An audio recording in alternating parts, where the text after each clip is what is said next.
आपने महादेवी वर्मा द्वारा लिखित कहानी गिल्लू के पाठ में पढ़ा कि कैसे महादेवी वर्मा को एक छोटे से गमले में पौधे में खिली हुई कली को देखकर एक छोटे जीव की याद आती है और वो जीव गिलहरी का एक छोटा बच्चा होता है जो कौवे की चोंच से घायल हो चुका है।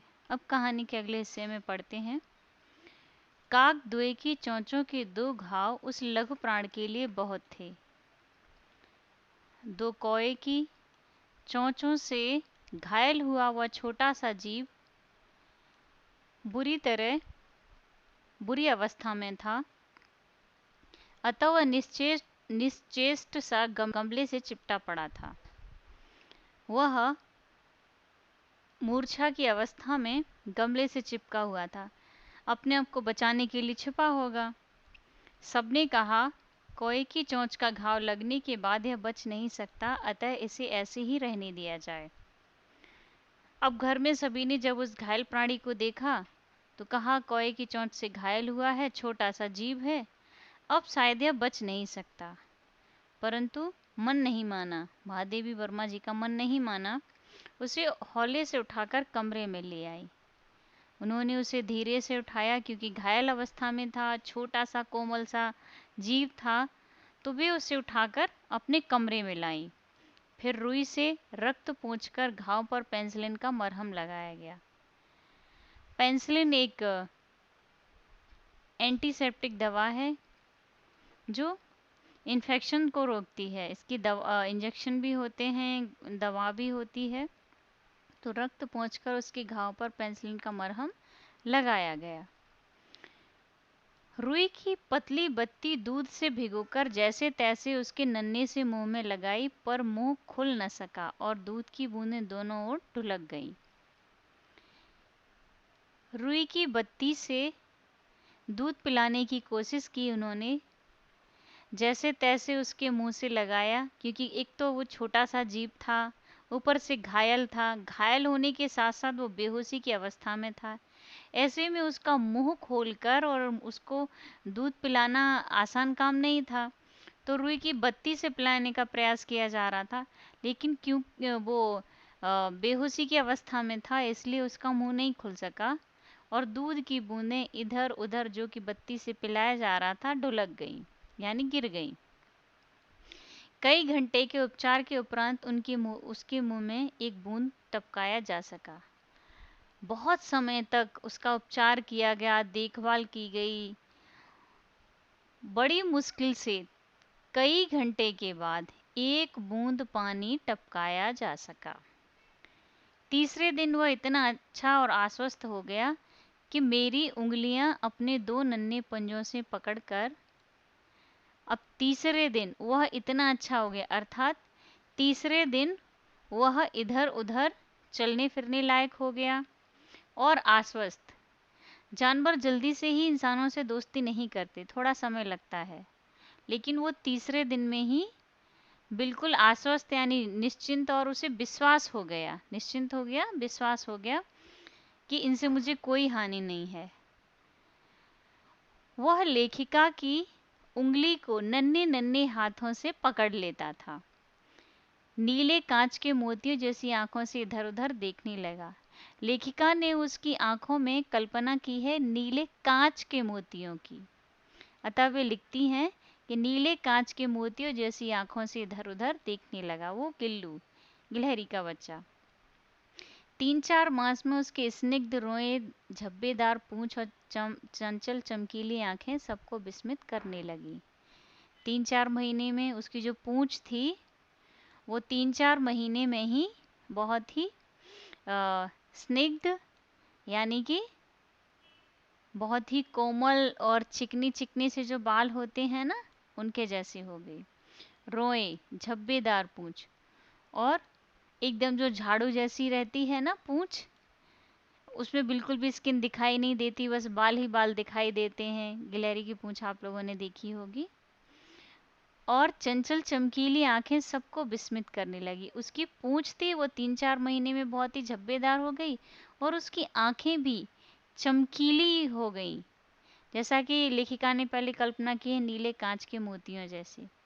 सब उसको देखकर बहुत ही आश्चर्य करने लगे। हमने यानी लेखिका के परिवार ने उसकी जातिवाचक संज्ञा को व्यक्तिवाचक रूप दे दिया। मतलब कि पहले उसे गिलहरी का बच्चा कहकर संबोधित किया जाता था, अब उसको गिल्लू नाम दे दिया गया, अतः व्यक्तिवाचक संज्ञा का नाम दे गया दे। जातिवाचक बोलते हैं जो शब्द सभी के लिए प्रयोग होता है, जैसे गिलहरी, तो जितनी भी गिलहरियां सभी के लिए गिलहरी शब्द का ही प्रयोग किया जाएगा, किंतु उसका विशेष नाम रख दिया जाए तो फिर व्यक्तिवाचक हो जाएगा। जैसे नदी कहा जाए तो सारी नदियां, लेकिन गंगा नदी कहा जाए तो सभी नदियां कहा जाए तो जातिवाचक है, अगर गंगा नदी कहा जाए तो व्यक्तिवाचक। ऐसे ही अब तक जिसे गिलहरी का बच्चा कहकर बुलाया जाता होगा, अब उसे गिल्लू कहकर पुकारने लगे। मैंने अर्थात लेखिका ने फूल रखने की एक हल्की डलिया में रुई बिछाकर उसका बिस्तर तैयार कर दिया और उसे तार से खिड़की पर लटका दिया। घोंसले की तरह उन्होंने डलिया में रुई बिछाकर उसका घर तैयार कर दिया और उसे खिड़की पर तार से लटका दिया। वही 2 वर्ष गिल्लू का घर रहा। गिलहरियों की उम्र ज़्यादा नहीं होती, जैसा कि मैंने आपको पिछले वीडियो में बताया था। तो 2 वर्ष तक वो गिलहरी का जीवन माना जाता है, 2 वर्ष ही उसकी आयु होती है।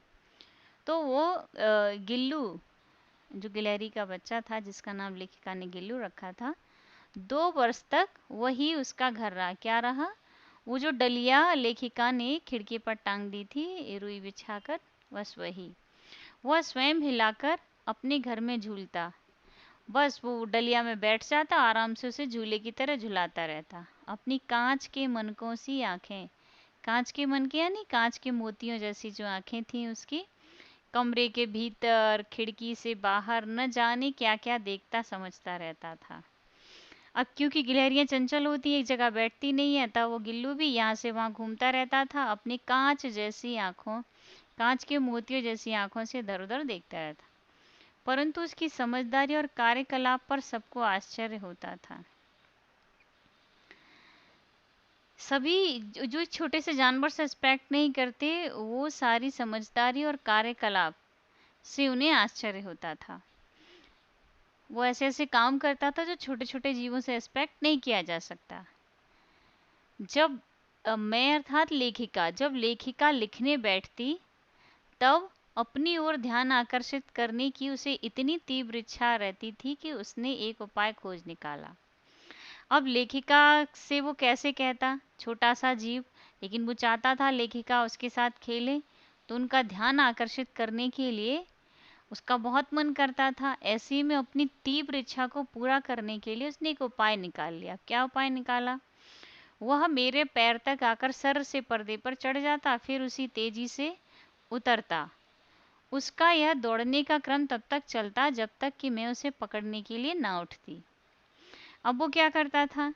लेखिका के पैरों के पास आता, फिर दौड़ कर तेजी से पर्दे पर चढ़ जाता, फिर उसी तेजी से उतरता और पर्दे से नीचे उतर के आता, फिर लेखिका के पैर तक आता, फिर लेखिका के पैर से वापस दौड़कर पर्दे पर चढ़ जाता। चढ़ने के बाद फिर वापस उतरता, फिर लेखिका के पैर तक आता।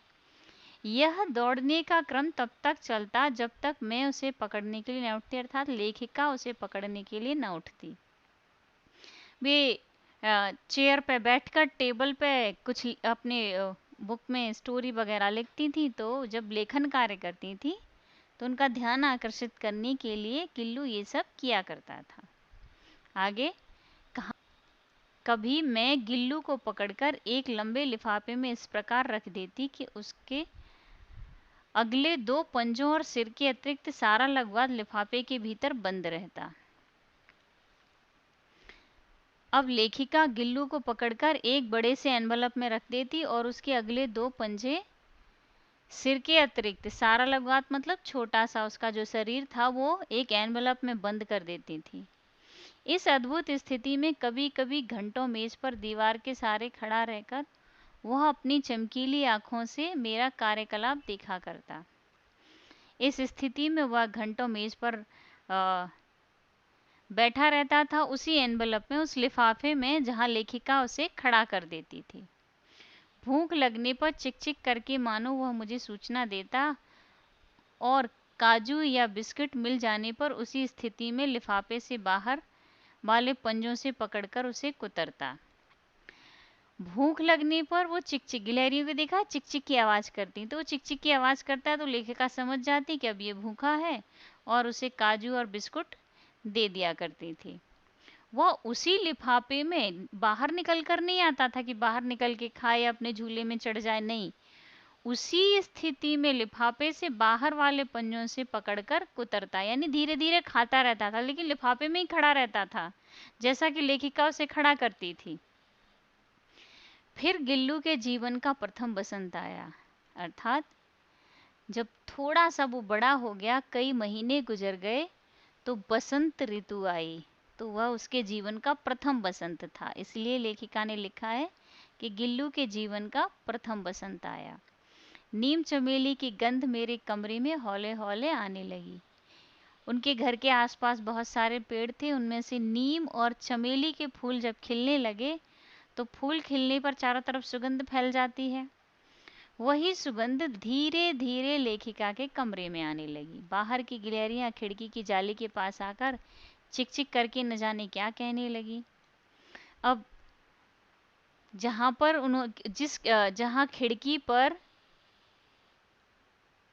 जाली के पास लेखिका ने तार से जो गिल्लू का जो डलिया में बिस्तर तैयार किया था वो जाली के पास था, तो वहां उसे देखकर बहुत सारी गिलहरियां इकट्ठी हो जाया करती थी, और पता नहीं अपनी चिक चिक की आवाज में वे क्या क्या कहा करती थीं। गिल्लू को जाली के पास बैठकर अपनेपन से बाहर झांकते देख मुझे लगा कि इसे मुक्त कर देना चाहिए। लेखिका ने सोचा कि वो बाहर देखता रहता है अपनेपन से, अर्थात उनमें गिलहरियों में अपना दोस्त दिखता होगा, या बाहर घूमने की इच्छा होती होगी। ऐसा सोचकर लेखिका ने सोचा कि अब इसे मुक्त कर देना चाहिए, क्योंकि ये थोड़ा बड़ा हो गया और गिलहरियों के साथ खेलना कूदना चाहता है। तो गिल्लू को उन्होंने मुक्त कर दिया।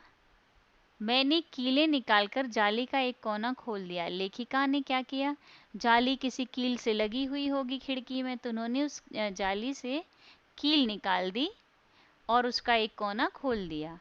इस मार्ग से गिल्लू ने बाहर जाने पर सचमुच ही मुक्ति की सांस ली।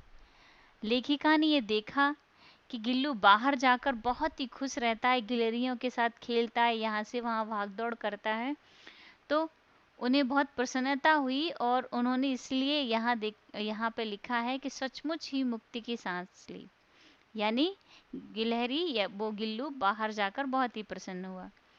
इतने छोटे जीव को घर में पले कुत्ते बिल्लियों से बचाना भी एक समस्या थी। जैसा कि मैंने पिछले वीडियो में आपको बताया, लेखिका बहुत ही सहृदय थी, वो किसी का भी दुख देख नहीं सकती थी। उसे कहीं भी कोई जानवर मिलता वे उसे अपने घर ले आती थी। ऐसे बहुत से जानवरों की कहानियाँ प्रसिद्ध हैं, और उन कहानियों में ये परिचय मिलता है कि लेखिका के घर में बहुत सारे जीव जंतु थे। उन जीव जंतुओं में कुत्ते बिल्लियाँ भी थी। अब गिलहरी क्योंकि छोटा सा जीव होता है, अब घर में और भी जानवर पले हुए थे, क्या पता कुत्ते बिल्ली उस गिलहरी को मार के खा जाएं, तो उनको बचाना भी मुश्किल था। तो एक समस्या ही थी कि गिल्लू को बचाए रखा जा सकता। आवश्यक कागज पत्रों के कारण मेरे बाहर जाने पर कमरा बंद ही रहता है। मेरे कॉलेज से लौटने पर जैसे ही कमरा खोला गया, मैंने भीतर पैर रखा, वैसे ही गिल्लू अपने जाली के द्वार से भीतर आकर मेरे पैर से सिर और सिर से पैर तक दौड़ लगाने लगा। तब से यह नित्य का क्रम हो गया। तो अब उसे बचाने के लिए क्या किया जाता था कि वो कमरे की जो जाली थी, जाली के पास ही उसके लिए जो डलिया लगाई गई थी वो वहीं था। अब लेखिका जब भी बाहर जाती थी तो उनके कमरे का दरवाज़ा हमेशा बंद रहता था। क्यों रहता था? क्योंकि उनके आवश्यक सामान जैसे कागज पत्र, बहुत सारी ज़रूरी किताबें भी, लेखिका भी थी और अध्यापिका भी थी, तो उनके ज़रूरी कागज और बाकी सामान रहता था, तो उनके कमरे का दरवाज़ा बंद ही रहता था। जैसे ही लेखिका कॉलेज से लौटती थी और कमरा खोला जाता था। वैसे ही गिल्लू क्या करता था, जैसे ही वो लेखिका को आते देखता, वो जाली के द्वार से भीतर आ जाता। बाहर गिलहरियों के साथ रहता था, जाली का द्वार खोल दिया था तो बाहर आता जाता रहता था। वो लेखिका के पैर से लेकर सिर तक दौड़ लगा के चढ़ता था और सिर से लेके पैर तक दौड़ लगाता था।